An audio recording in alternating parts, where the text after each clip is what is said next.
amigos. Dneska budeme vařit velice speciální prášek podle receptu mého starého známého amiga Pablo Escobar. Comprende? Znáte mě? Já jsem legitimní podnikatel a dneska je na čase, abychom nabídku našeho sortimentu trošku rozšířili, protože tohle máme pokrytý naprosto perfektně. Naši díleři krásně distribuují mezi naše zákazníky úplně pohodička. A momentálně tady u sebe náš medíček, ale protože tady máme například ten obrovský kotel, kde přijdou kokalisty a troška benzínu, tak možná, počkejte si jim jenom, nevím proč, tak možná víte, co nás dneska čeká. To byl jenom vtip, jo, prosím, nežalujte mě. Každopádně na to, abychom to dneska mohli rozjet a opravdu nabídnout našim zákazníkům prvotřídní matroš, který se mimochodem prodává za brutální prachy, tak potřebujeme vytryhardit další záložku našich kontaktů, dostat se k novému dealerovi, ale hlavně k novému zásobovači, u kterého budeme potřebovat dobrý vztahy, aby vůbec náma začal makat. Takže začneme tady na Aně. Tu si tady někde najdem. Hej, kotě, jsi to ty?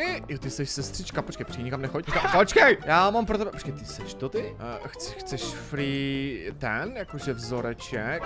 47% neúspěch? To by to jako nebude chutnat? Ne, teď se podívej, nádherný efekt, jako lékař to neschvaluješ. To bude možná trošku problém. Můžeme zkusit ještě Franka tady vzadu. A ten proces je úplně jednoduchý. Já totiž všem těm lidem, kteří se poflakujou třeba tady, kámo, ty nemůžeš být náročnej. Musím dát něco, co je přesvědčí, aby se stali mýma zákazníkama a Franka máme. A tohle mě čeká u těchhle všech, abychom se hlavně dostali k tomu dodavateli. No.